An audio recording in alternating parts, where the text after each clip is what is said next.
परमात्मा श्री कृष्ण की वाणी गीता गुरु शिष्य संवाद है। अतः अर्जुन ने स्वीकार किया कि शिष्यस्तेहं साधिमाम त्वाम प्रपन्नम। भगवन, मैं आपका शिष्य हूं, आपकी शरण हूं। मुझे वो उपदेश दीजिए जिससे मैं परम श्रेय को प्राप्त हो जाऊं। अतः उस परम गुरु के चरणों में गीता आरंभ करने से पूर्व ये स्तुति गुरु वंदना प्रस्तुत की जा रही है। ओम श्री सद्गुरुदेव भगवान की जय।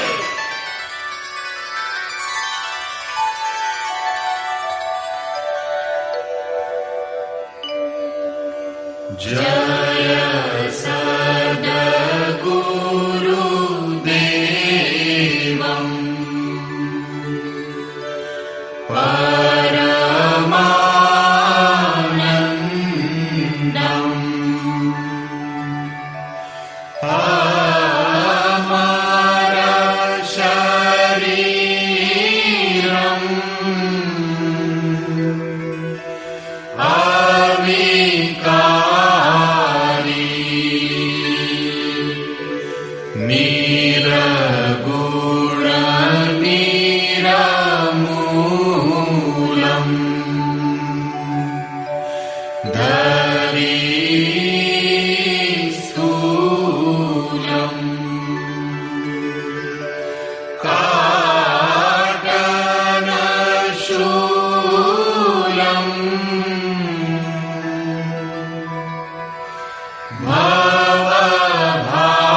अंतर्यामी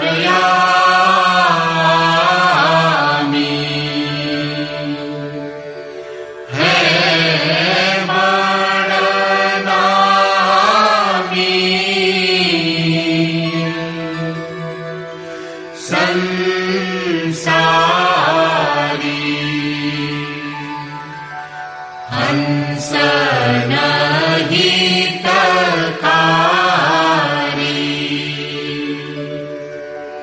जगपगुधारी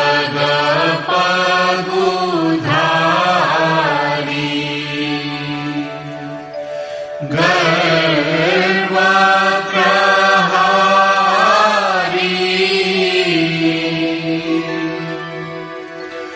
उपकारी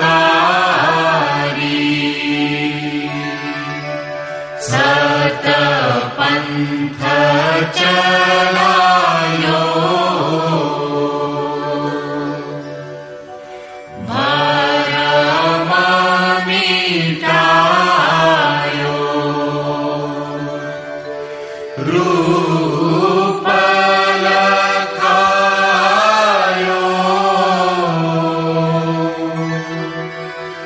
करतारी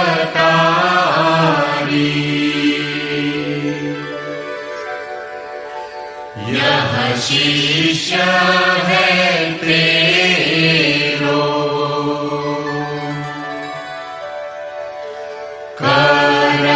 करतनी हो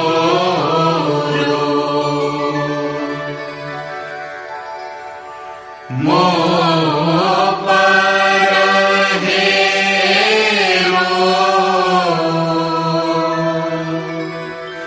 प्राणधारी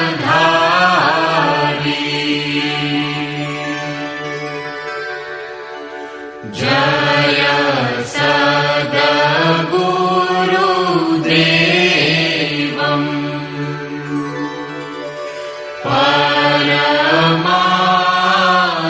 परमानन्दम् अमर शरीरम्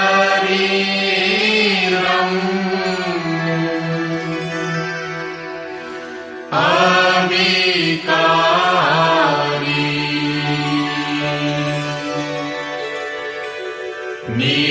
निरगुण निरमूलम्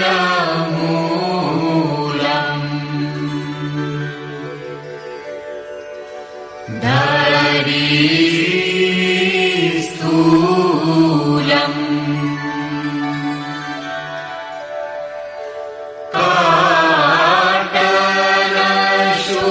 काटलशूलम् भवभारी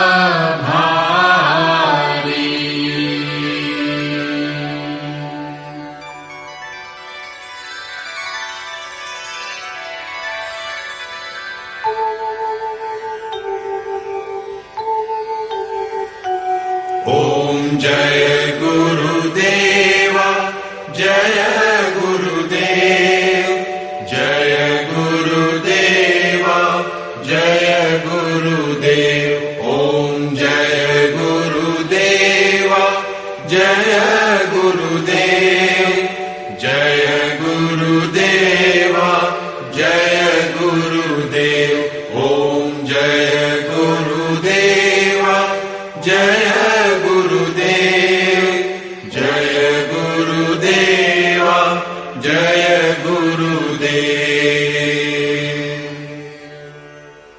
अमृतंश बहनों तथा भाइयों, जिन महापुरुष ने समस्त वेदों का संकलन किया, वेदांत शास्त्र का प्रवर्तन किया, महाभारत तथा भागवत जिनकी कृतियां हैं, उन्होंने शास्त्रों के रूप में किसी ग्रंथ को मान्यता दी तो वो है भगवान श्री कृष्णोक्त गीता।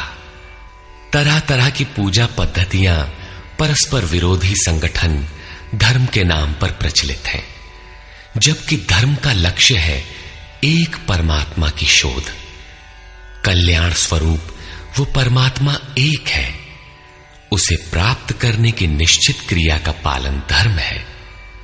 जब परमात्मा एक है, उसे प्राप्त करने की क्रिया एक है, तो बहुत से पंथ क्यों? इसके समाधान के लिए प्रस्तुत है यथार्थ गीता का भावांश, ये गीता कैसेट। धर्म के सरल स्वरूप और उसकी प्राप्ति हेतु निर्धारित क्रिया का क्रमबद्ध तथा पूर्ण विवरण योगेश्वर श्री कृष्णोक्त गीता है। विश्व के प्रत्येक महापुरुष ने जो कुछ भी साधन बताया है वो सब का सब तथा अनेक गोपनीय स्थितियों का स्पष्टीकरण अकेले गीता में है। इसलिए संपूर्ण मानव जाति के कल्याण का अतर्क शास्त्र गीता है। महाभारत में संकेत है कि जब कौरवों और पांडवों की सेनाएं आमने सामने खड़ी हो गईं, तो संपूर्ण निशांतर कौरवों में प्रवेश कर गए और सभी देवता पांडवों में।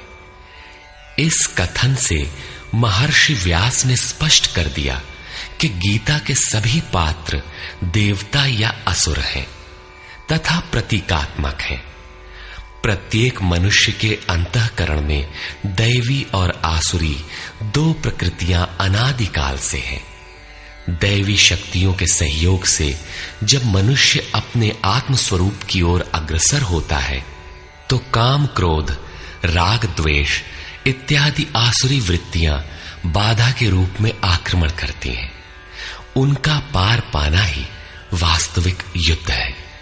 अर्जुन श्रेय के लिए विकल था। उसकी दृष्टि में श्रेय का उपाय था कुल धर्म, पिंडोदक क्रिया, वर्ण संकर से बचाव, कुल क्षय से बचने के लिए युद्ध न करना इत्यादि। मात्र इतनी सी शंका के समाधान हेतु भगवान को उसे 18 अध्याय गीता समझानी पड़ी। अंत में पूछा कि क्या तेरा मोह नष्ट हुआ? अर्जुन ने स्वीकार किया कि भगवान, मेरा मोह नष्ट हो गया और अब मैं वैसा ही करूंगा जैसा भगवान ने उपदेश दिया है। वस्तुतः ये केवल अर्जुन की शंका नहीं थी, बल्कि मानव मात्र की शंका है कि श्रेय क्या है, उसे कैसे प्राप्त करें। इसलिए स्त्री पुरुष, आबाल वृद्ध, मानव मात्र के लिए गीता के 18 अध्याय का अनुशीलन एवं नियमित पाठ नितांत आवश्यक है, जिससे ब्रह्म विधि की स्मृति सृजित रहे तथा बच्चों में भी इन कल्याणकारी संस्कारों का सृजन हो सके। इस गीता ज्ञान के बिना कोई भी मनुष्य उस ईश्वर के पथ पर नहीं चल सकता। अक्षय सुख, शाश्वत शांति, लोक में समृद्धि तथा मूल शंका समाधान हेतु इन कैसेटों का संकलन किया गया है। इसके नियमित श्रवण से संपूर्ण परिवार तथा स्वजन समुदाय को सुसंस्कृत करें।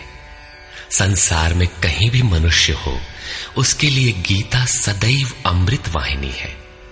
गीता आपका शास्त्र है। गौरव का विषय है कि 5000 वर्ष से भी अधिक अंतराल के बाद श्री कृष्ण का यथार्थ गायन आपके सम्मुख है। जन्म जन्मांतर की रूढ़ियों से ग्रस्त मस्तिष्क को स्वच्छ कर चिंतन के प्रशस्त पथ पर चलने के लिए इन कैसेटों का प्रसारण प्रातः अवश्य करें।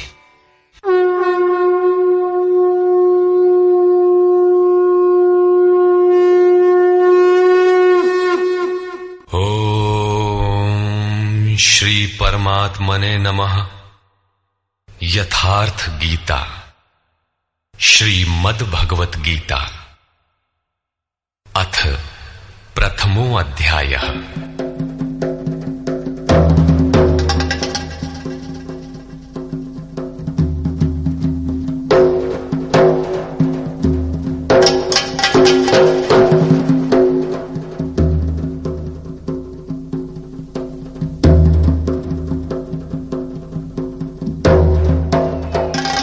धृतराष्ट्र उवाच।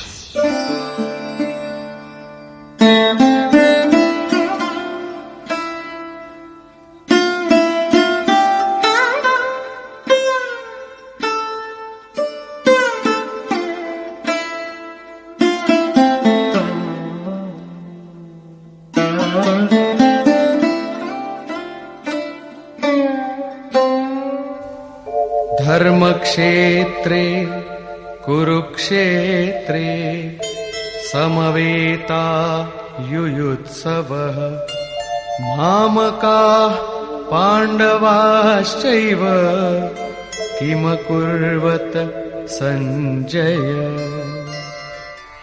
धृतराष्ट्र ने पूछा, हे संजय, धर्म क्षेत्र कुरुक्षेत्र में एकत्र युद्ध की इच्छा वाले मेरे और पांडु के पुत्रों ने क्या किया? अज्ञान रूपी धृतराष्ट्र और संयम रूपी संजय। अज्ञान मन के अंतराल में रहता है। अज्ञान से आवृत मन धृतराष्ट्र जन्मांध है, किंतु संयम रूपी संजय के माध्यम से यह देखता है, सुनता है। वो समझता है कि परमात्मा ही सत्य है। फिर भी जब तक इससे उत्पन्न मोह रूपी दुर्योधन जीवित है, इसकी दृष्टि सदैव कौरवों पर रहती है, विकारों पर ही रहती है। धर्म एक क्षेत्र है। जब हृदय देश में दैवी संपत्ति का बाहुल्य होता है तो यह शरीर धर्म क्षेत्र बन जाता है, और जब इसमें आसुरी संपत्ति का बाहुल्य होता है तो यह शरीर कुरुक्षेत्र बन जाता है। कुरु अर्थात करो। यह शब्द आदेशात्मक है। भगवान श्री कृष्ण कहते हैं, प्रकृति से उत्पन्न तीनों गुणों द्वारा परवश होकर मनुष्य कर्म करता है। वो क्षण मात्र भी कर्म किए बिना नहीं रह सकता। गुण उससे करा लेते हैं। तीनों गुण मनुष्य को देवता से कीट पर्यंत शरीरों में ही बांधते हैं। जब तक प्रकृति और प्रकृति से उत्पन्न गुण जीवित हैं, तब तक कुरु लगा रहेगा। अतः जन्म मृत्यु वाला क्षेत्र, विकारों वाला क्षेत्र कुरुक्षेत्र है, और परम धर्म परमात्मा में प्रवेश दिलाने वाली पुण्यमयी प्रवृत्तियों का क्षेत्र धर्म क्षेत्र है। पुरातत्वविद पंजाब में काशी प्रयाग के मध्य तथा अनेकानेक स्थलों पर कुरुक्षेत्र की शोध में लगे हैं, किंतु गीताकार ने स्वयं बताया है कि जिस क्षेत्र में यह युद्ध हुआ वो कहां है। इदम शरीरम कौन्तेय क्षेत्र मित्य भिधीयते। अर्जुन, ये शरीर ही क्षेत्र है, और जो इसको जानता है, इसका पार पा लेता है, वो क्षेत्रज्ञ है। आगे इन्होंने क्षेत्र का विस्तार बताया, जिसमें 10 इंद्रियां, मन, बुद्धि, अहंकार, 5 विकार और 3 गुणों का वर्णन है। शरीर ही क्षेत्र है, एक अखाड़ा है। इसमें लड़ने वाली प्रवृत्तियां 2 हैं, दैवी संपद और आसुरी संपद। पांडु की संतान और धृतराष्ट्र की संतान सजातीय और विजातीय प्रवृत्तियां। अनुभवी महापुरुष की शरण जाने पर इन दोनों प्रवृत्तियों में संघर्ष का सूत्रपात होता है। यह क्षेत्र क्षेत्रज्ञ का संघर्ष है, और यही वास्तविक युद्ध है। विश्व युद्धों से इतिहास भरा पड़ा है, किंतु उनमें जीतने वालों को भी शाश्वत विजय नहीं मिलती। ये तो आपसी बदले हैं। प्रकृति का सर्वथा शमन करके प्रकृति से परे की सत्ता का दिग्दर्शन करना और उसमें प्रवेश पाना ही वास्तविक विजय है। यही एक ऐसी विजय है जिसके पीछे हार नहीं है। यही मुक्ति है जिसके पीछे जन्म मृत्यु का बंधन नहीं है।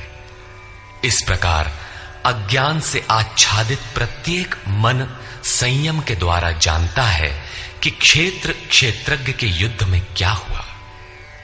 अब जैसा जिसके संयम का उत्थान है, वैसे वैसे उसे दृष्टि आती जाएगी। संजय उवाच। दृष्ट्वा तु पाण्डवानीकम् व्यूढम् दुर्योधनस्तदा आचार्यमुपसंगम्य राजा वचनमब्रवीत्। उस समय राजा दुर्योधन ने व्यूह रचना युक्त पांडवों की सेना को देखकर द्रोणाचार्य के पास जाकर ये वचन कहा। द्वैत के आचरण ही द्रोणाचार्य हैं। जब जानकारी हो जाती है कि हम परमात्मा से अलग हो गए हैं, वहां उसकी प्राप्ति के लिए तड़प पैदा हो जाती है। तभी हम गुरु की तलाश में निकलते हैं। दोनों प्रवृत्तियों के बीच यही प्राथमिक गुरु है। यद्यपि बाद के सद्गुरु योगेश्वर श्री कृष्ण होंगे, जो योग की स्थिति वाले होंगे। राजा दुर्योधन आचार्य के पास जाता है। मोह रूपी दुर्योधन। मोह संपूर्ण व्याधियों का मूल है। राजा है। दुर्योधन दुरु अर्थात दूषित, योधन अर्थात वह धन। आत्मिक संपत्ति ही स्थिर संपत्ति है। उसमें जो दोष उत्पन्न करता है वो है मोह। ये प्रकृति की ओर खींचता है और वास्तविक जानकारी के लिए प्रेरणा भी प्रदान करता है।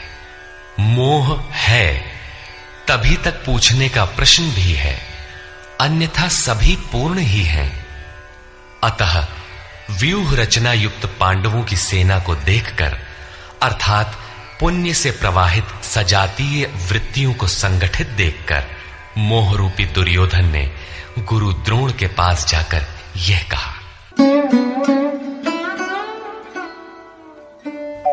पश्यैतां पाण्डुपुत्राणाम् आचार्य महतीं चमू व्यूढां द्रुपदपुत्रेण तव शिष्येण धीमता।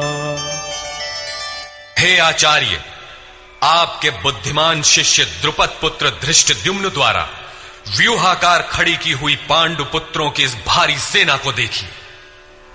शाश्वत अचल पद में आस्था रखने वाला दृढ़ मन ही धृष्टद्युम्न है। यही पुण्यमयी प्रवृत्तियों का नायक है। साधन कठिन न मन कर टेका। साधन कठिन नहीं, मन की दृढ़ता कठिन होनी चाहिए। अब देखें सेना का विस्तार। अत्र शूरा महेश्वासा भीमार्जुन समायुधि युयुधानो विराटश्च द्रुपदश्च महारथः। इस सेना में महेश्वासा, महान ईश में वास दिलाने वाले भाव रूपी भीम, अनुराग रूपी अर्जुन के समान बहुत से शूरवीर, जैसे सात्विकता रूपी सात्यकी, विराटः, सर्वत्र ईश्वरी प्रवाह की धारणा, महारथी राजा द्रुपद अर्थात अचल स्थिति, तथा धृष्टकेतुश्चेकितानः काशीराजश्च वीर्यवान् पुरुजित कुंती भोजश्च शैब्यश्च नरपुंगवः। धृष्टकेतु दृढ़ कर्तव्य, चेकितानः जहां भी जाए वहां से चित्त को खींचकर इष्ट में स्थिर करना, काशीराजः काया रूपी काशी में ही वो साम्राज्य है, पुरुजित स्थूल सूक्ष्म और कारण शरीरों पर विजय दिलाने वाला पुरुजित, कुंती भोजः कर्तव्य से भव पर विजय, नरों में श्रेष्ठ शैव्य अर्थात सत्य व्यवहार। युधामन्युश्च विक्रान्तः उत्तमौजाश्च वीर्यवान् सौभद्रो द्रौपदेयाश्च सर्व एव महारथाः। और पराक्रमी युधामन्यु, युद्ध के अनुरूप मन की धारणा, उत्तमौजाः शुभ की मस्ती, सुभद्रा पुत्र अभिमन्यु।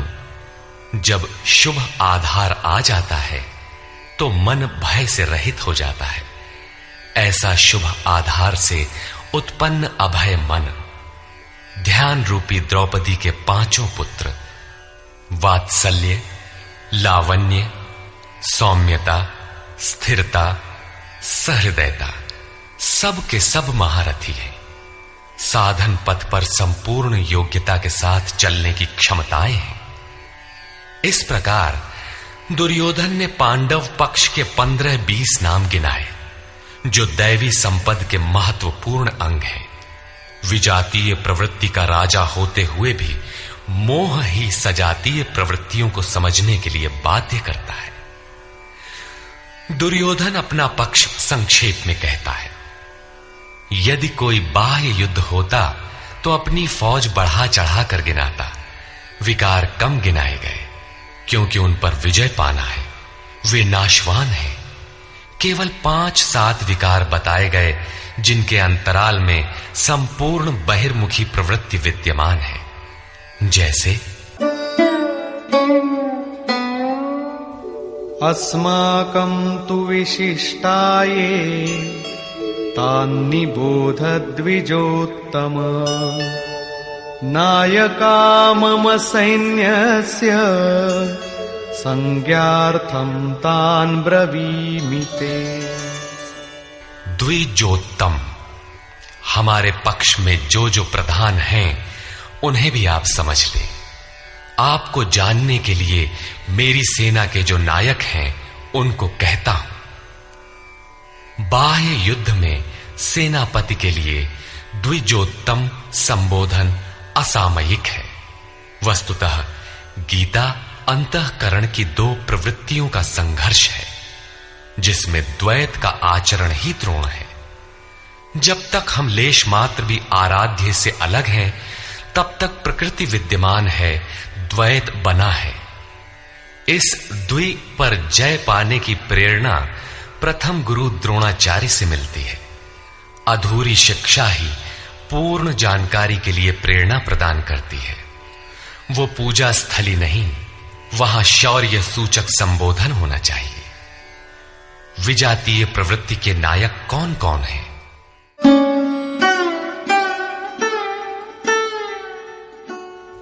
भवान् भीष्मश्च कर्णश्च कृपश्च समितिञ्जयः अश्वत्थामा विकर्णश्च सौमदत्तिस्तथैव च। एक तो स्वयं आप द्वैत के आचरण रूपी द्रोणाचार्य हैं। भ्रम रूपी पितामह भीष्म है। भ्रम इन विकारों का उद्गम है, अंत तक जीवित रहता है, इसलिए पितामह है। समूची सेना मर गई, ये जीवित था। शरशैया पर अचेत था, फिर भी जीवित था। ये है भ्रम रूपी भीष्म। भ्रम अंत तक रहता है। इसी प्रकार विजातीय कर्म रूपी कर्ण तथा संग्राम विजयी कृपाचार्य है। साधनावस्था में साधक द्वारा कृपा का आचरण ही कृपाचार्य है। भगवान कृपाधाम है और प्राप्ति के पश्चात संत का भी वही स्वरूप है। किंतु साधन काल में जब तक हम अलग हैं, परमात्मा अलग है। विजातीय प्रवृत्ति जीवित है, मोहमयी घिराव है। ऐसी परिस्थिति में साधक यदि कृपा का आचरण करता है तो वो नष्ट हो जाता है। सीता ने दया की तो कुछ काल लंका में प्रायश्चित करना पड़ा। विश्वामित्र दयार्द्र हुए, पतित होना पड़ा। योग सूत्रकार महर्षि पतंजलि भी यही कहते हैं, ते समाधा वुपसर्गा व्युत्थाने सिद्धयः। व्युत्थान काल में सिद्धियां प्रकट होती हैं, वे वास्तव में सिद्धियां हैं, किंतु कैवल्य प्राप्ति के लिए उतनी ही बड़ी विघ्न है जितने काम, क्रोध, लोभ, मोह इत्यादि। गोस्वामी तुलसीदास का भी यही निर्णय है। माया अनेक विघ्न करती है, रिद्धियां प्रदान करती है, यहां तक कि सिद्ध बना देती है। ऐसी अवस्था वाला साधक बगल से निकल भर जाए, मरणासन रोगी भी जी उठेगा। वो भले ठीक हो जाए, किंतु साधक उसे अपनी देन मान बैठे तो नष्ट हो जाएगा। एक रोगी के स्थान पर हजारों रोगी घेर लेंगे। भजन चिंतन का क्रम अवरुद्ध हो जाएगा और उधर बहकते बहकते प्रकृति का बाहुल्य हो जाएगा। यदि लक्ष्य दूर है और साधक कृपा करता है तो कृपा का अकेला आचरण ही समितिंजय समूची सेना को जीत लेगा। इसलिए साधक को पूर्ति पर्यंत इससे सतर्क रहना चाहिए। दया बिनु संत कसाई, दया करी तो आफत आई। लेकिन अधूरी अवस्था में यह विजातीय प्रवृत्ति का दुर्धर्ष योद्धा है। इसी प्रकार आसक्ति रूपी अश्वत्थामा, विकल्प रूपी विकर्ण और भ्रममयी श्वास ही भूरि श्रवा है। ये सभी बहिर्मुखी प्रवाह के नायक हैं।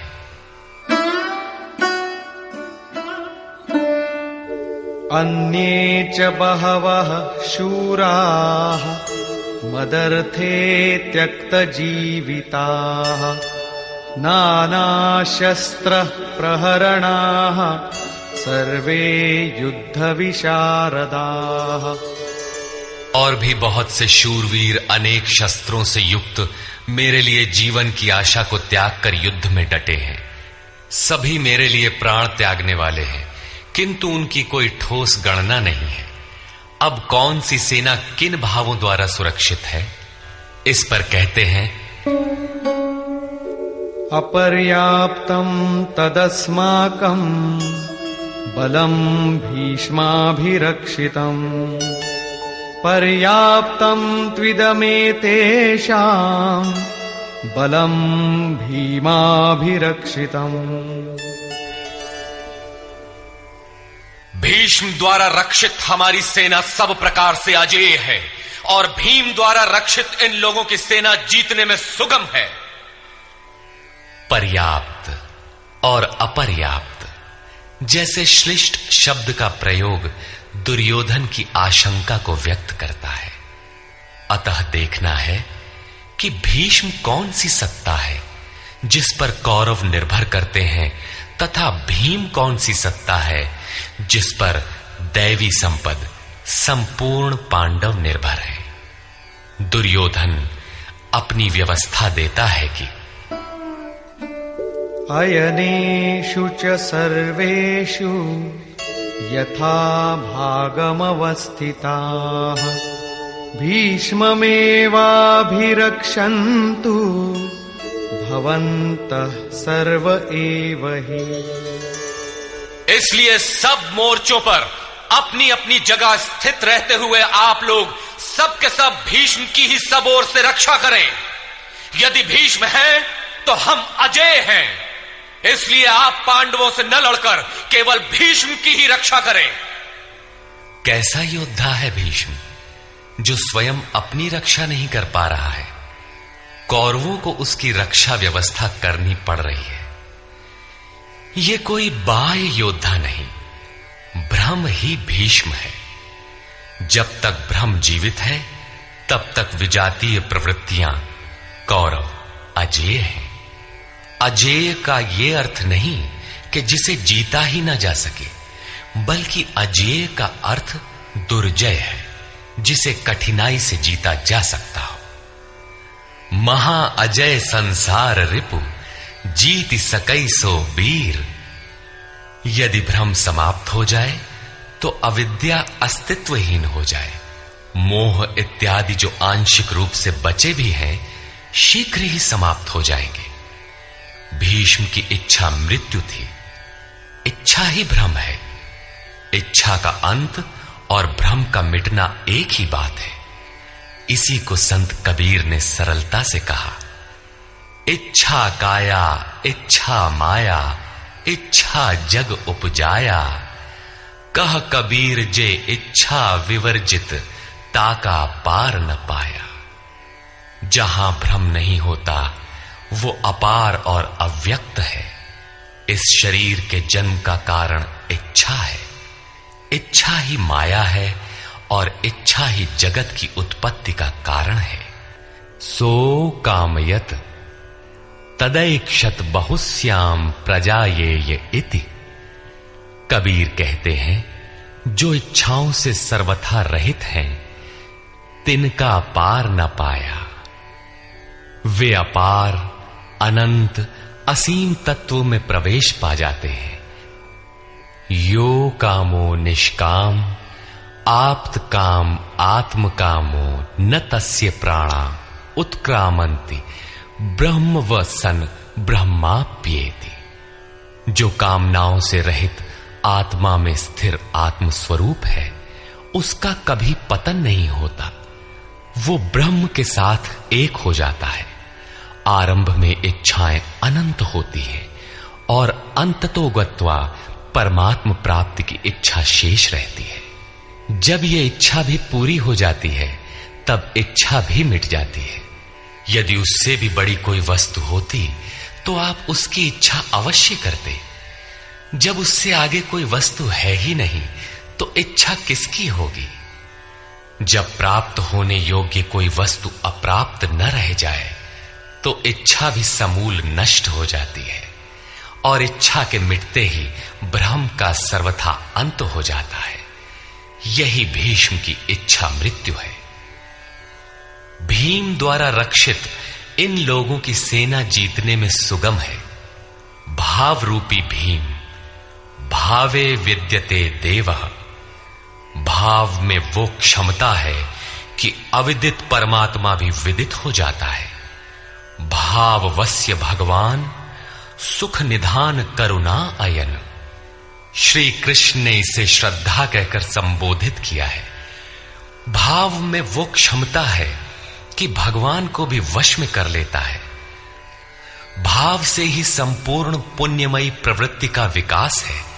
ये पुण्य का संरक्षक है तो इतना बलवान कि परम देव परमात्मा को संभव बनाता है, किंतु साथ ही इतना कोमल भी है कि आज भाव है तो कल अभाव में बदलते देर नहीं लगती। इष्ट में लेश मात्र भी त्रुटि प्रतीत होने पर भाव डगमगा जाता है। पुण्यमयी प्रवृत्ति विचलित हो उठती है, इष्ट से संबंध टूट जाता है। इसलिए भीम द्वारा रक्षित इन लोगों की सेना जीतने में सुगम है। महर्षि पतंजलि का भी यही निर्णय है। स तु दीर्घकाल नैरंतर्य सत्कारा सेवितो दृढ़ भूमि। दीर्घ काल तक निरंतर श्रद्धा भक्ति पूर्वक किया हुआ साधन ही दृढ़ हो पाता है।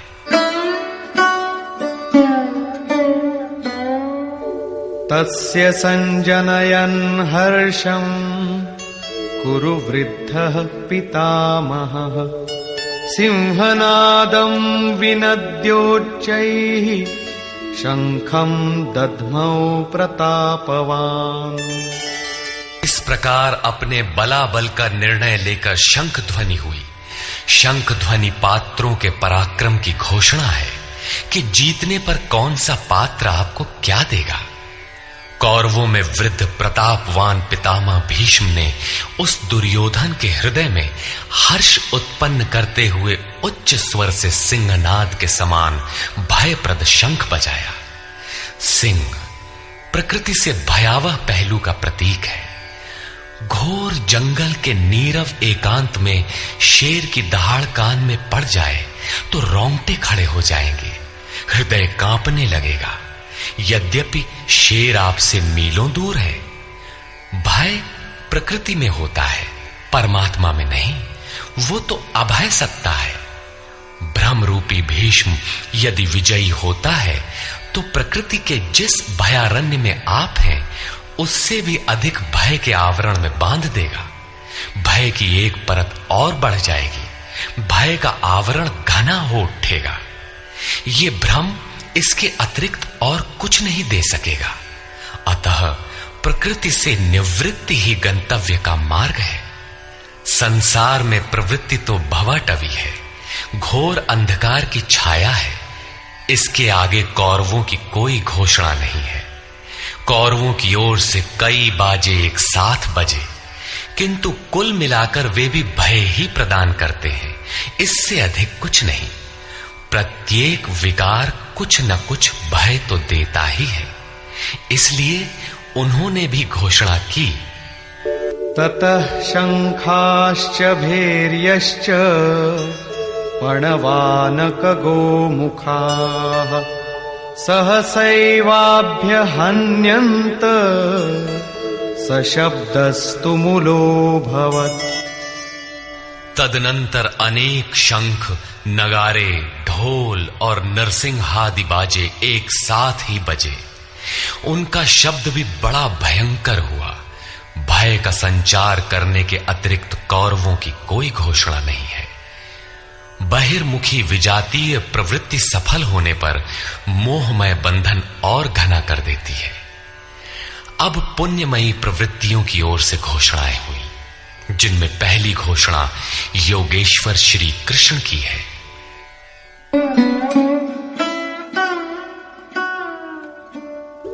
ततः श्वेतैर्हयैर्युक्ते महती स्यन्दने स्थितौ माधव पाण्डवश्चैव दिव्यौ शंखौ प्रदध्मतु। इसके उपरांत श्वेत घोड़ों से युक्त, जिनमें लेश मात्र कालिमा दोष नहीं है, श्वेत सात्विक निर्मलता का प्रतीक है। महति स्यन्दने, महान रथ पर बैठे हुए योगेश्वर श्री कृष्ण और अर्जुन ने भी अलौकिक शंख बजाए। अलौकिक का अर्थ है लोकों से परे। मृत्युलोक, देवलोक, ब्रह्मलोक, जहां तक जन्म मरण का भय है, उन समस्त लोकों से परे पारलौकिक, पारमार्थिक स्थिति प्रदान करने की घोषणा योगेश्वर श्री कृष्ण की है। सोने चांदी काठ का रथ नहीं, रथ अलौकिक, शंख अलौकिक, अतः घोषणा भी अलौकिक ही है। लोकों से परे एकमात्र ब्रह्म है, सीधा उससे संपर्क स्थापित कराने की घोषणा है। वे कैसे ये स्थिति प्रदान करेंगे?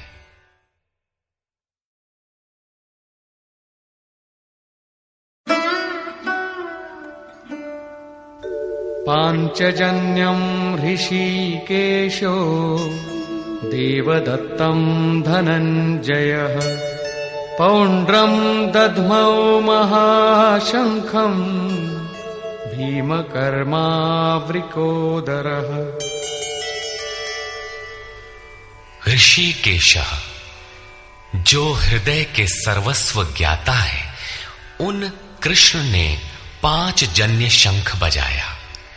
पांचों ज्ञानेंद्रियों को पंच तन्मात्राओं शब्द, स्पर्श, रूप, रस, गंध के रसों से समेटकर अपने जन भक्त की श्रेणी में ढालने की घोषणा की।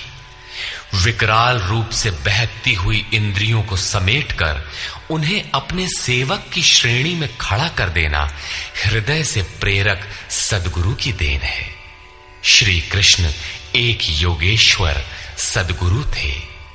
शिष्यस्तेहम्, भगवन मैं आपका शिष्य हूं। बाह्य विषय वस्तुओं को छोड़कर ध्यान में इष्ट के अतिरिक्त दूसरा न देखें, दूसरा न सुने, न दूसरे का स्पर्श करें। ये सद्गुरु के अनुभव संचार पर निर्भर करता है। देवदत्तम धनंजय, दैवी संपत्ति को अधीन करने वाला अनुराग ही अर्जुन है। इष्ट के अनुरूप लगाव, जिसमें विरह, वैराग्य, अश्रुपात हो। गदगद गिरा नयन बह नीरा, रोमांच हो। इष्ट के अतिरिक्त अन्य विषय वस्तु का लेश मात्र टकराव न होने पाए, उसी को अनुराग कहते हैं। यदि ये सफल होता है तो परम देव परमात्मा में प्रवेश दिलाने वाली दैवी संपद पर आधिपत्य प्राप्त कर लेता है। इसी का दूसरा नाम धनंजय भी है। एक धन तो बाहरी संपत्ति है, जिससे शरीर निर्वाह की व्यवस्था होती है। आत्मा से इसका कोई संबंध नहीं है। इससे परे स्थिर आत्मिक संपत्ति ही निज संपत्ति है। बृहदारण्यकोपनिषद में याज्ञवल्क्य ने मैत्रेयी को यही समझाया कि धन से संपन्न पृथ्वी के स्वामित्व से भी अमृतत्व की प्राप्ति नहीं हो सकती। उसका उपाय आत्मिक संपत्ति है। भयानक कर्म वाले भीमसेन ने पौंड्र अर्थात प्रीति नामक महाशंख बजाया। भाव का उद्गम और निवास स्थान हृदय है, इसलिए इसका नाम वृकोदर है। आपका भाव लगाव बच्चे में होता है, किंतु वस्तुतः वो लगाव आपके हृदय में है, जो बच्चे में जाकर मूर्त होता है। ये भाव अथाह और महान बलशाली है। उसने प्रीति नामक महाशंख बजाया। भाव में ही वो प्रीति निहित है, इसीलिए भीम ने पौंड्र प्रीति नामक महाशंख बजाया। भाव महान बलवान है, किंतु प्रीति संचार के माध्यम से। हरि व्यापक सर्वत्र समाना, प्रेम ते प्रकट हो ही मैं जाना। अनंत विजयम राजा कुंती पुत्रो युधिष्ठिरः नकुलः सहदेवश्च सुघोषमणिपुष्पकौ। कुंती पुत्र राजा युधिष्ठिर ने अनंत विजय नामक शंख बजाया। कर्तव्य रूपी कुंती और धर्म रूपी युधिष्ठिर। धर्म पर स्थिरता रहेगी तो अनंत विजयम अनंत परमात्मा में स्थिति दिलाएगा। युद्धे स्थिरः सह युधिष्ठिरः। प्रकृति पुरुष क्षेत्र क्षेत्रज्ञ के संघर्ष में स्थिर रहता है, महान दुख से भी विचलित नहीं होता। तो एक दिन जो अनंत है, जिसका अंत नहीं है, वो है परम तत्व परमात्मा, उस पर विजय दिला देता है। नियम रूपी नकुल ने सुघोष नामक शंख बजाया। ज्यों ज्यों नियम उन्नत होगा, अशुभ का शमन होता जाएगा, शुभ घोषित होता जाएगा। सत्संग रूपी सहदेव ने मणिपुष्पक शंख बजाया। मनीषियों ने प्रत्येक श्वास को बहुमूल्य मणि की संज्ञा दी है। हीरा जैसी श्वासा बातों में बीती जाए। एक सत्संग तो वो है जो आप सत्पुरुषों की वाणी से सुनते हैं, किंतु यथार्थ सत्संग आंतरिक है। श्री कृष्ण के अनुसार आत्मा ही सत्य है, सनातन है। चित्त सब ओर से सिमटकर आत्मा की संगत करने लगे, यही वास्तविक सत्संग है। ये सत्संग चिंतन, ध्यान और समाधि के अभ्यास से संपन्न होता है। ज्यों-ज्यों सत्य के सान्निध्य में सुरत टिकती जाएगी, त्यों-त्यों एक एक श्वास पर नियंत्रण मिलता जाएगा। मन सहित इंद्रियों का निरोध होता जाएगा। जिस दिन सर्वथा निरोध होगा, वस्तु प्राप्त हो जाएगी। वाद्य यंत्रों की तरह चित्त का आत्मा के स्वर में स्वर मिलाकर संगत करना ही सत्संग है। बाह्य मणि कठोर है, किंतु श्वास मणि पुष्प से भी कोमल है। पुष्प तो विकसित होने या टूटने पर कुम्हलाता है, किंतु आप अगले श्वास तक जीवित रहने की गारंटी नहीं दे सकते। किंतु सत्संग सफल होने पर प्रत्येक श्वास पर नियंत्रण दिलाकर परम लक्ष्य की प्राप्ति करा देता है। इसके आगे पांडवों की कोई घोषणा नहीं है, किंतु प्रत्येक साधन कुछ न कुछ निर्मलता के पथ में दूरी तय करता है। आगे कहते हैं,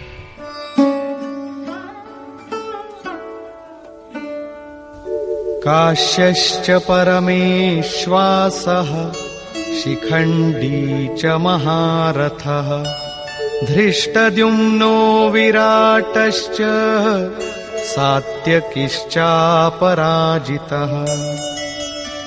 काया रूपी काशी। पुरुष जब सब ओर से मन सहित इंद्रियों को समेटकर काया में ही केंद्रित करता है, तो परमेश्वासः परम ईश में वास का अधिकारी हो जाता है। परम ईश में वास दिलाने में सक्षम काया ही काशी है। काया में ही परम ईश का निवास है। परमेश्वास का अर्थ श्रेष्ठ धनुष वाला नहीं, बल्कि परम धन ईश धन वास है। शिखा सूत्र का त्याग ही शिखंडी है।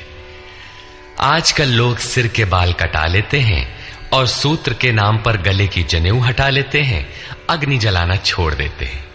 हो गया सन्यास उनका। नहीं, वस्तुतः शिखा लक्ष्य का प्रतीक है जिसे आपको पाना है, और सूत्र है संस्कारों का।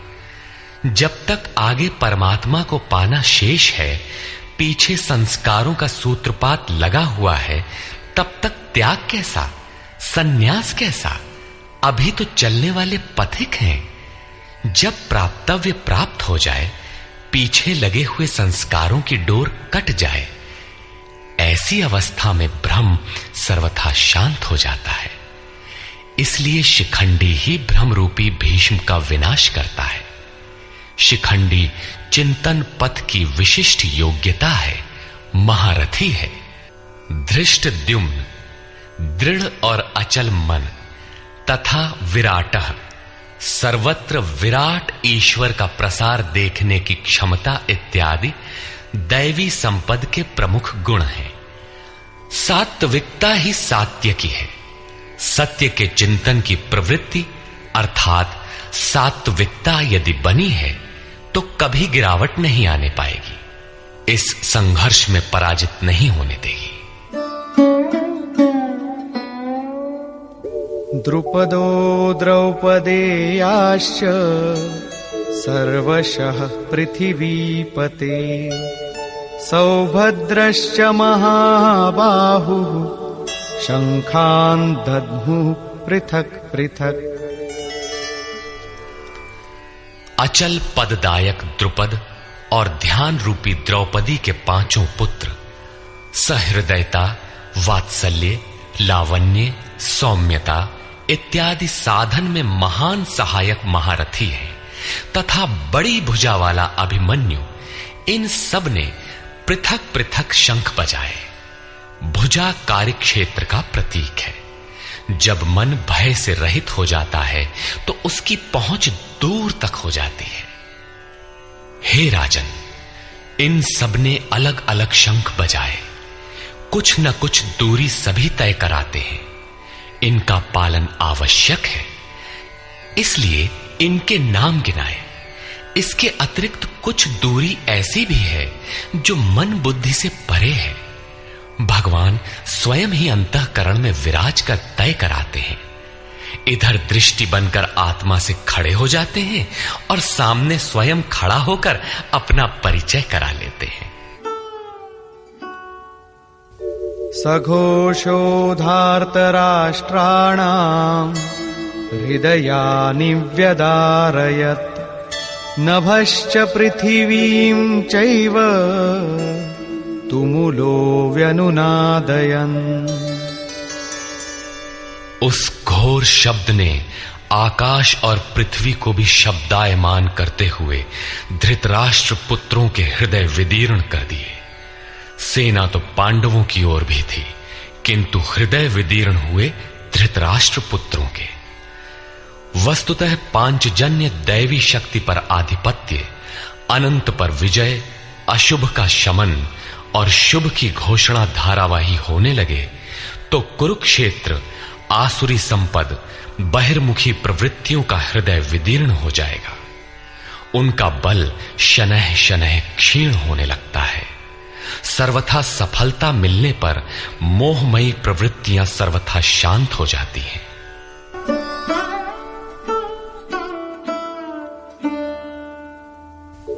अथ व्यवस्थितान् दृष्ट्वा धार्तराष्ट्रान् कपिध्वजः प्रवृत्ते शस्त्रसम्पाते धनुरुद्यम्य पाण्डवः ऋषिकेशं तदा वाक्यम् इदमाह महीपते सेनयोरुभयोर्मध्ये रथं स्थापयमेच्युत। संयम रूपी संजय ने अज्ञान से आवृत मन को समझाया कि हे राजन, उसके उपरांत कपिध्वजः वैराग्य रूपी हनुमान, वैराग्य ही ध्वज है जिसका, ध्वज राष्ट्र का प्रतीक माना जाता है। कुछ लोग कहते हैं ध्वजा चंचल थी, इसलिए कपिध्वज कहा गया, किंतु नहीं, यहां कपि साधारण बंदर नहीं, स्वयं हनुमान थे, जिन्होंने मान अपमान का हनन किया था। सममान निरादर आदरहीन। प्रकृति की देखी सुनी वस्तुओं से, विषयों से राग का त्याग ही वैराग्य है। अतः वैराग्य ही जिसकी ध्वजा है, उस अर्जुन ने व्यवस्थित रूप से धृतराष्ट्र पुत्रों को खड़े देखकर शस्त्र चलने की तैयारी के समय धनुष उठाकर ऋषिकेशम, जो हृदय के सर्वस्व ज्ञाता है, उन योगेश्वर श्री कृष्ण से ये वचन कहा, हे अच्युत, जो कभी च्युत नहीं होता, मेरे रथ को दोनों सेनाओं के बीच खड़ा करिए। यहां सारथी को दिया गया आदेश नहीं, इष्ट सदगुरु से की गई प्रार्थना है, किस लिए खड़ा करें?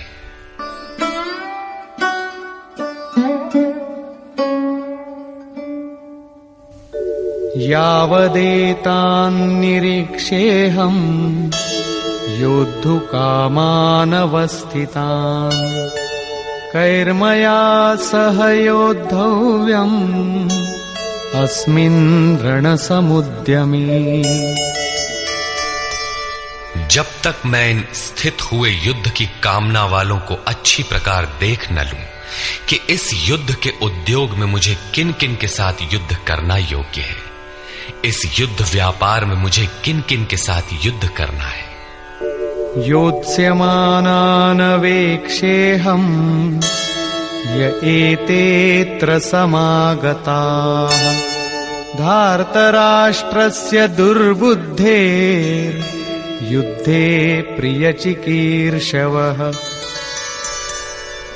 दुर्बुद्धि दुर्योधन का युद्ध में कल्याण चाहने वाले जो जो ये राजा लोग इस सेना में आए हैं, उन युद्ध करने वालों को मैं देखूंगा, इसलिए खड़ा करें। मोह रूपी दुर्योधन, मोहमयी प्रवृत्तियों का कल्याण चाहने वाले जो जो राजा इस युद्ध में आए हैं, उनको मैं देख लूं। संजय उवाच,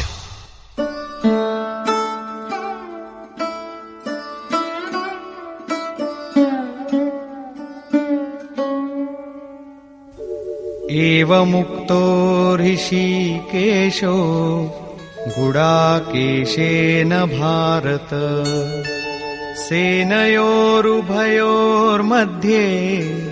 स्थापयित्वा रथोत्तमम् भीष्मद्रोणप्रमुखतः सर्वेषां च महीक्षिताम् उवाच पार्थ पश्यैतान् समवेतान् कुरुनीति।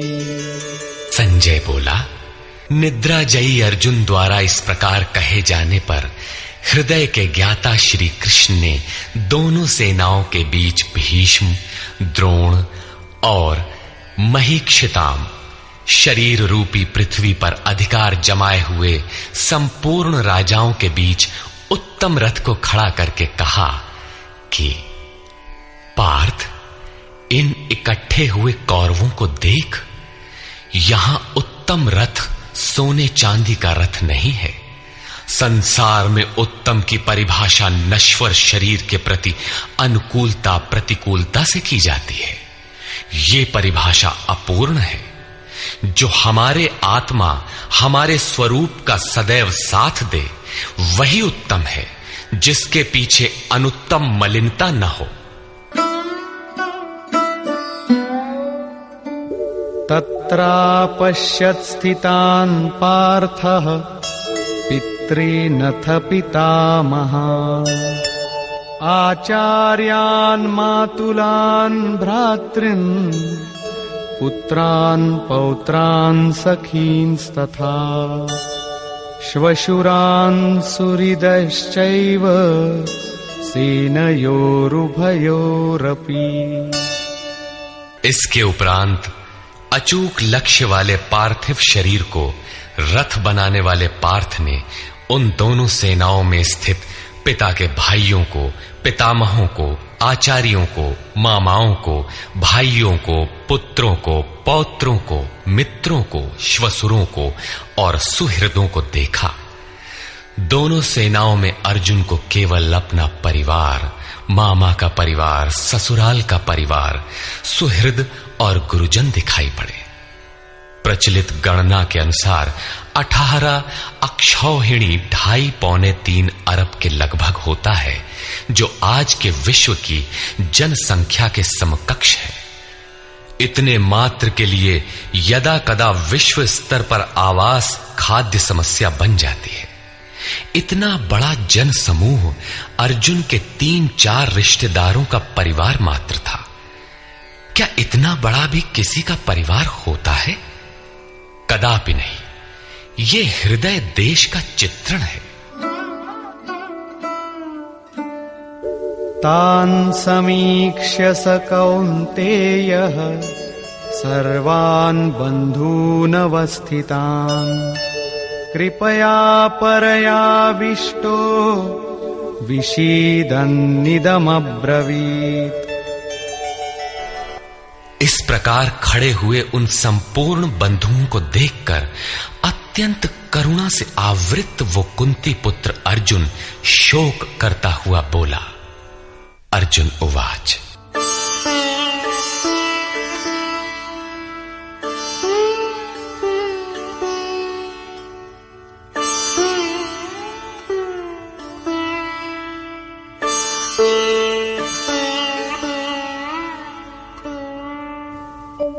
दृष्ट्वेमं स्वजनं कृष्ण युयुत्सुं समुपस्थितम् सीदन्ति मम गात्राणि मुखं च परिशुष्यति वेपथुश्च शरीरे मे रोमहर्षश्च जायते। हे कृष्ण, इस युद्ध की इच्छा वाले खड़े हुए स्वजन समुदाय को देखकर मेरे अंग शिथिल हुए जाते हैं, मुख सूखा जाता है और मेरे शरीर में कंप तथा रोमांच हो रहा है। इतना ही नहीं, गांडीवं स्रंसते हस्तात् त्वक्चैव परिदह्यते न च शक्नोम्यवस्थातुं भ्रमतीव च मे मनः। हाथ से गांडीव गिरता है, त्वचा भी जल रही है। अर्जुन को ज्वर सा हो आया, संतप्त हो उठा कि ये कैसा युद्ध है जिसमें स्वजन ही खड़े हैं। अर्जुन को भ्रम हो गया। वो कहता है, अब मैं खड़ा रह पाने में भी अपने को असमर्थ पा रहा हूं। अब आगे देखने की सामर्थ्य नहीं है। निमित्तानि च पश्यामि विपरीतानि केशव न च श्रेयोनुपश्यामि हत्वा स्वजनमाहवे। हे केशव, इस युद्ध का लक्षण भी विपरीत ही देखता हूं। युद्ध में अपने कुल को मारकर परम कल्याण भी नहीं देखता हूं। कुल को मारने से कल्याण कैसे होगा?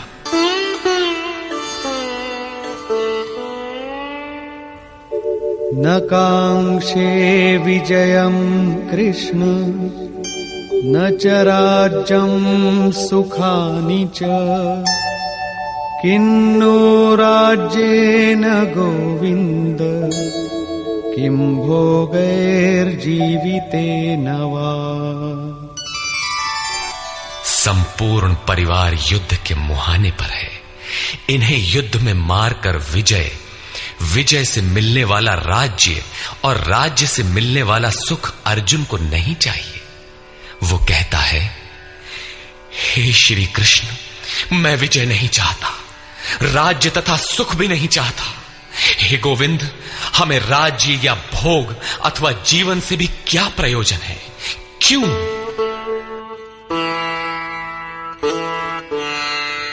येषामर्थे कांक्षितं नो राज्यं भोगाः सुखानि च तैमेव स्थिता युद्धे प्राणान् त्यक्त्वा धनानि च।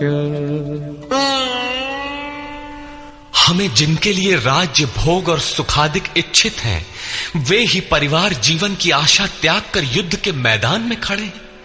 हमें राज्य इच्छित था तो परिवार को लेकर, भोग सुख और धन की पिपासा थी तो स्वजन और परिवार के साथ उन्हें भोगने की थी।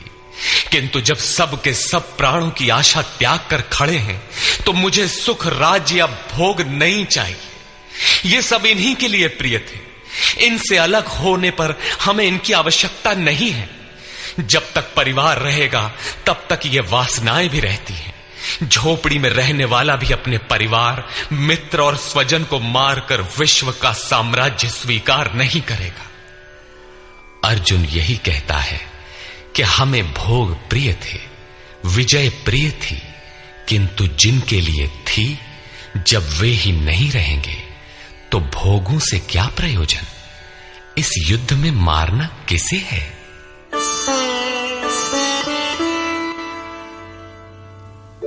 आचार्याः पितरः पुत्राः तथैव च पितामहाः मातुलाः श्वशुराः पौत्राः शालाः संबंधिनस्तथा। इस युद्ध में ताऊ, चाचे, लड़के और इसी प्रकार दादा, मामा, श्वसुर, पोते, साले तथा समस्त संबंधी ही हैं।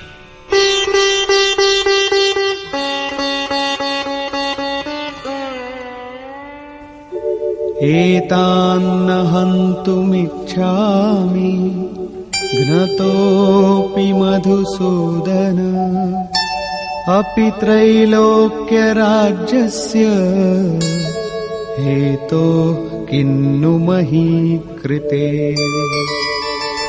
हे मधुसूदन, मुझे मारने पर भी अथवा 3 लोक के राज्य के लिए भी मैं इन सबको मारना नहीं चाहता। फिर पृथ्वी के लिए कहना ही क्या? 18 अक्षौहिणी सेना में अर्जुन को अपना परिवार ही दिखाई पड़ा। इतने अधिक स्वजन वास्तव में क्या हैं? वस्तुतः अनुराग ही अर्जुन है। भजन के आरंभ में प्रत्येक अनुरागी के समक्ष यही समस्या रही है। सभी चाहते हैं कि हम भजन करें, उस परम सत्य को पालें, किंतु किसी अनुभवी सद्गुरु के संरक्षण में कोई अनुरागी जब क्षेत्रज्ञ के संघर्ष को समझता है कि हमें किन से लड़ना है, तो वो हताश हो जाता है। वो चाहता है कि हमारे पिता का परिवार, ससुराल का परिवार, मामा का परिवार, सुहृद, मित्र और गुरुजन साथ रहे, सभी सुखी रहें और इन सब की व्यवस्था करते हुए हम परमात्म स्वरूप की प्राप्ति भी कर लें। किंतु जब वो समझता है कि आराधना में अग्रसर होने के लिए परिवार छोड़ना होगा, इन संबंधों का मोह समाप्त करना होगा, तो वो अधीर हो उठता है। पूज्य महाराज जी कहा करते थे, मरना और साधु होना बराबर है। साधु के लिए सृष्टि में दूसरा कोई जीवित है भी, किंतु घर वालों के नाम पर कोई नहीं है। यदि कोई है तो लगाव है, मोह समाप्त कहां हुआ? जहां तक लगाव है उसका पूर्ण त्याग, उस लगाव के अस्तित्व मिटने पर ही उसकी विजय है। इन संबंधों का प्रसार ही तो जगत है। अन्यथा जगत में हमारा क्या है। तुलसीदास कह चिद विलास जग, बूझत बूझत बूझ है। मन का प्रसार ही जगत है। योगेश्वर कृष्ण ने भी मन के प्रसार को ही जगत कहकर संबोधित किया। जिसने इसके प्रभाव को रोक लिया, उसने चराचर जगत ही जीत लिया। इहैव तैर्जितः सर्गो येषां साम्ये स्थितम मनः। केवल अर्जुन अधीर था ऐसी बात नहीं है। अनुराग सबके हृदय में है। प्रत्येक अनुरागी अधीर होता है, उसे संबंधी याद आने लगते हैं। पहले वो सोचता था कि भजन से कुछ लाभ होगा तो ये सब सुखी होंगे, इनके साथ रहकर उसे भोगेंगे। जब ये साथ ही नहीं रहे तो सुख लेकर क्या करेंगे। अर्जुन की दृष्टि राज्य सुख तक ही सीमित थी। वो त्रिलोकी के साम्राज्य को ही सुख की पराकाष्ठा समझता था।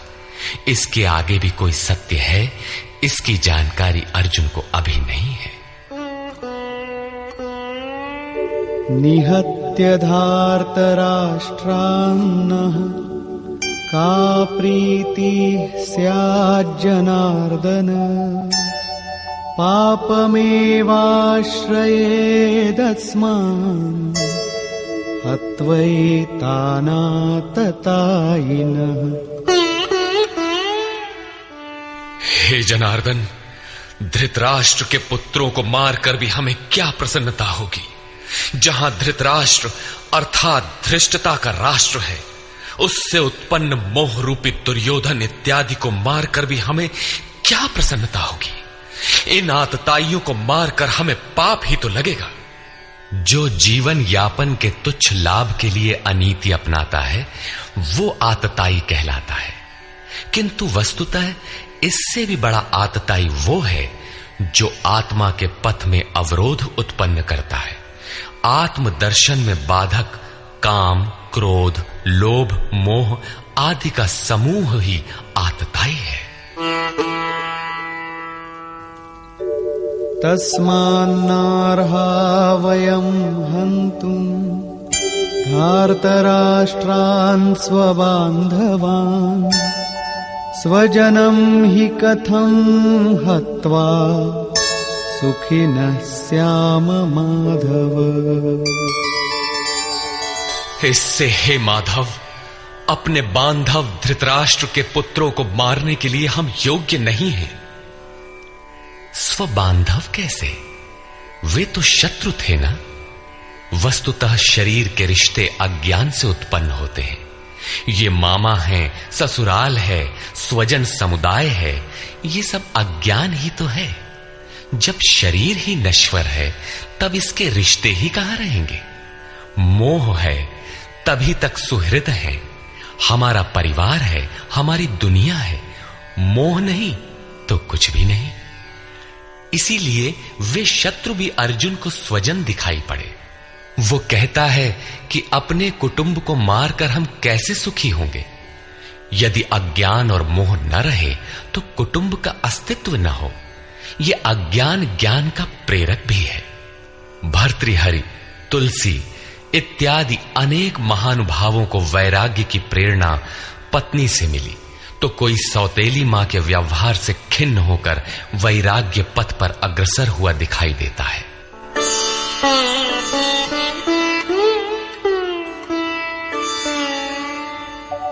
यद्यप्येतेन पश्यन्ति लोभोपहत चेतसः कुलक्षयकृतं दोषं मित्रद्रोहे च पातकम्।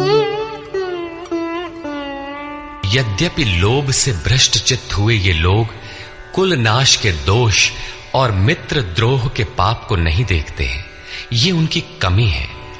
फिर भी कथं न ज्ञेयमस्माभिः पापादस्मान्निवर्तितुम् कुलक्षयकृतं दोषं प्रपश्यद्भिर्जनार्दन। हे जनार्दन, कुल नाश से होने वाले दोषों को जानने वाले हम लोगों को इस पाप से हटने के लिए क्यों नहीं विचार करना चाहिए? मैं ही पाप करता हूं ऐसी बात नहीं, आप भी भूल करने जा रहे हैं।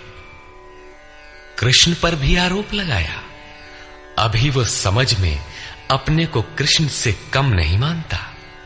प्रत्येक नया साधक सद्गुरु की शरण जाने पर इसी प्रकार तर्क करता है और अपने को जानकारी में कम नहीं समझता। यही अर्जुन भी कहता है कि ये भले न समझें, किंतु हम आप तो समझदार हैं। कुल नाश के दोषों पर हमें विचार करना चाहिए। कुल नाश में दोष क्या है? कुलक्षये प्रणश्यन्ति कुलधर्माः सनातनाः। धर्मे नष्टे कुलं कृत्स्नम् अधर्मोऽभिभवत्युत। कुल के नाश होने से सनातन कुल धर्म नष्ट हो जाते हैं। अर्जुन कुल धर्म कुलाचार को ही सनातन धर्म समझ रहा था। धर्म के नाश होने पर संपूर्ण कुल को पाप भी बहुत दबा लेता है। अधर्माभिभवात् कृष्ण प्रदुष्यन्ति कुलस्त्रियः। स्त्रीषु दुष्टासु वार्ष्णेय जायते वर्णसंकरः। हे कृष्ण, पाप के अधिक बढ़ जाने से कुल की स्त्रियां दूषित हो जाती हैं। हे वार्ष्णेय, स्त्रियों के दूषित होने पर वर्ण संकर उत्पन्न होता है। अर्जुन की मान्यता थी कि कुल की स्त्रियों के दूषित होने से वर्ण संकर होता है, किंतु श्री कृष्ण ने इसका खंडन करते हुए आगे बताया कि मैं अथवा स्वरूप में स्थित महापुरुष यदि आराधना क्रम में भ्रम उत्पन्न कर दे तब वर्ण संकर होता है। वर्ण संकर के दोषों पर अर्जुन प्रकाश डालता है।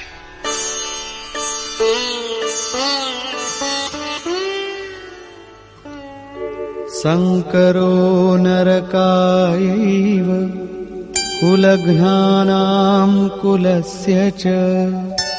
पतन्ति पितरो येषां लुप्तपिण्डोदकक्रियाः।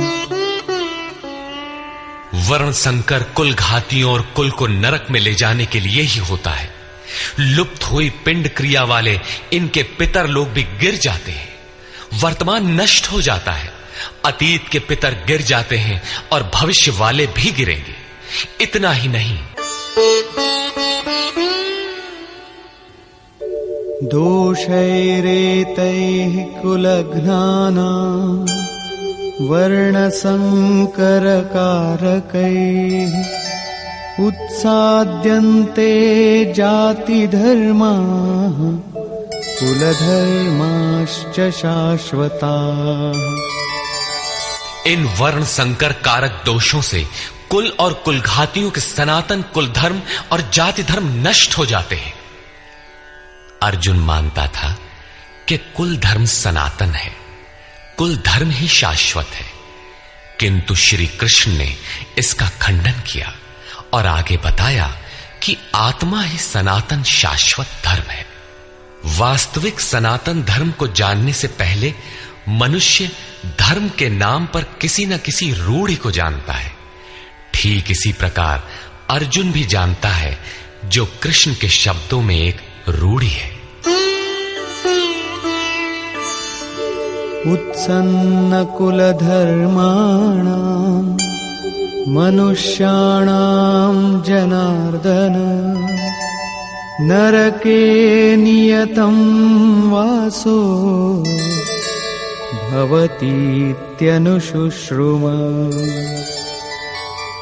हे जनार्दन, नष्ट हुए कुल धर्म वाले मनुष्यों का अनंत काल तक नरक में वास होता है, ऐसा हमने सुना है। कुल धर्म ही नहीं नष्ट होता, बल्कि शाश्वत सनातन धर्म भी नष्ट हो जाता है। जब धर्म ही नष्ट हो गया तो ऐसे पुरुष का अनंत काल तक नरक में निवास होता है। ऐसा हमने सुना है, देखा नहीं, सुना है। अहो बत महत् पापम् कर्तुम् व्यवसिता वयम् यद्राज्य सुखलोभेन हन्तुम् स्वजनमुद्यता। अहो, शोक है कि हम लोग बुद्धिमान होकर भी महान पाप करने को तैयार हुए हैं। राज्य और सुख के लोभ से अपने कुल को मारने के लिए उद्यत हुए हैं।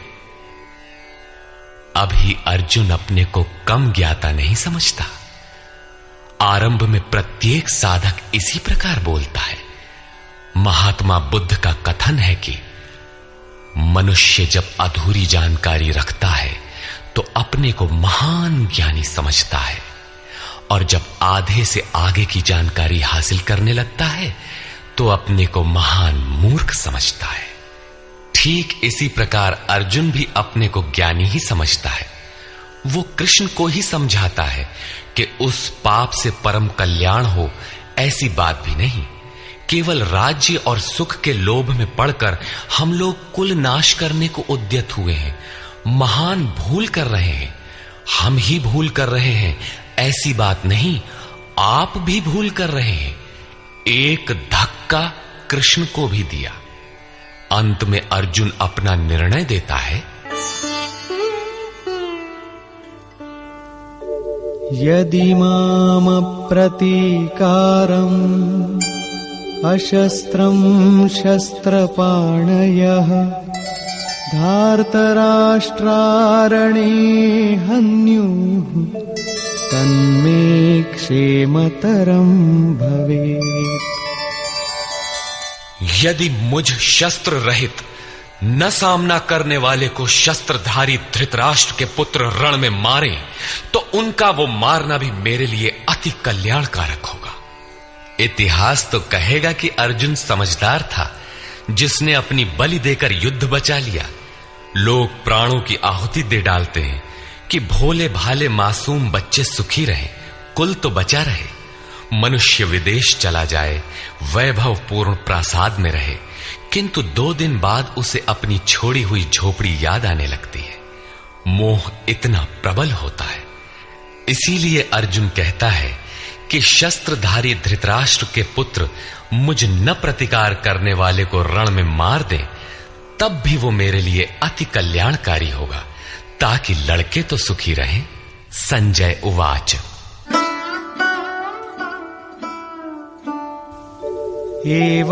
एवमुक्त्वार्जुनः संख्ये रथोपस्थ उपाविशत् विसृज्य सशरम् चापम् शोकसंविघ्नमानसः।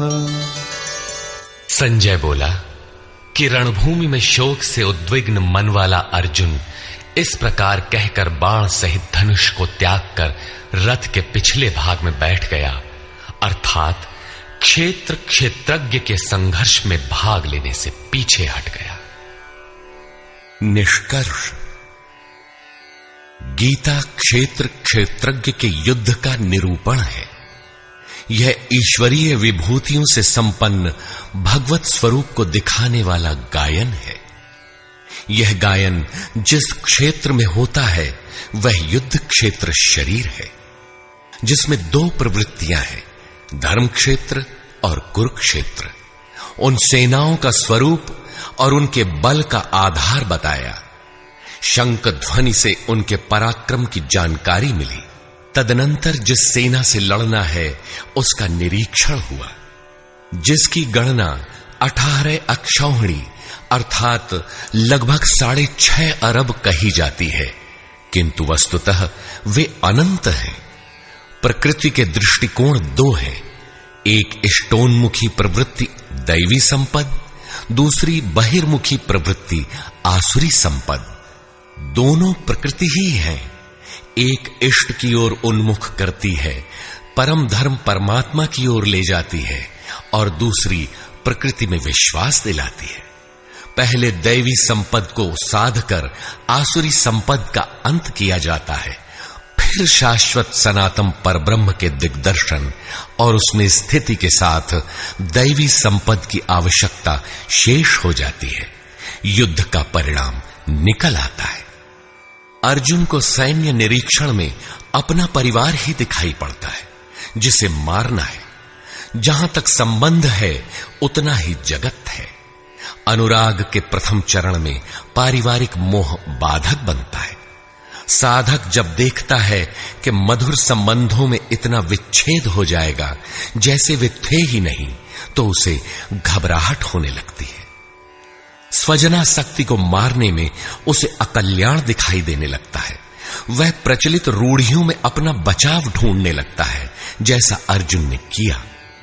उसने कहा, कुल धर्म ही सनातन धर्म है। इस युद्ध से सनातन धर्म नष्ट हो जाएगा, कुल की स्त्रियां दूषित होंगी, वर्ण संकर पैदा होगा, जो कुल और कुलघातियों को अनंत काल तक नरक में ले जाने के लिए ही होता है। अर्जुन अपनी समझ से सनातन धर्म की रक्षा के लिए विकल है। उसने श्री कृष्ण से अनुरोध किया कि हम लोग समझदार होकर भी ये महान पाप क्यों करें? अर्थात श्री कृष्ण भी पाप करने जा रहे हैं। अंततो गत्वा पाप से बचने के लिए मैं युद्ध नहीं करूंगा, ऐसा कहता हुआ हताश अर्जुन रथ के पिछले भाग में बैठ गया। क्षेत्रज्ञ के संघर्ष से पीछे हट गया। टीकाकारों ने इस अध्याय को अर्जुन विषाद योग कहा है। अर्जुन अनुराग का प्रतीक है। सनातन धर्म के लिए विकल होने वाले अनुरागी का विषाद योग का कारण बनता है। यही विषाद मनु को हुआ था। हृदय बहुत दुख लाग, जन्म गयऊ हरि भगति बिनु। संशय में पड़कर ही मनुष्य विषाद करता है। उसे संदेह था कि वर्ण संकर पैदा होगा जो नरक में ले जाएगा। सनातन धर्म के नष्ट होने का भी उसे विषाद था। अतः संशय विषाद योग का सामान्य नामकरण इस अध्याय के लिए उपयुक्त है। अतः ओम तत्सदिति श्रीमद् भगवद गीता सूपनिषत्सु ब्रह्म विद्यायाम योग शास्त्रे श्री कृष्णार्जुन संवादे संशय विषाद योगो नाम प्रथमोऽध्यायः। इस प्रकार स्वामी अड़गड़ानंद कृत श्रीमद् भगवद गीता के भाष्य यथार्थ गीता का प्रथम अध्याय पूर्ण होता है। हरि ओम तत्सत।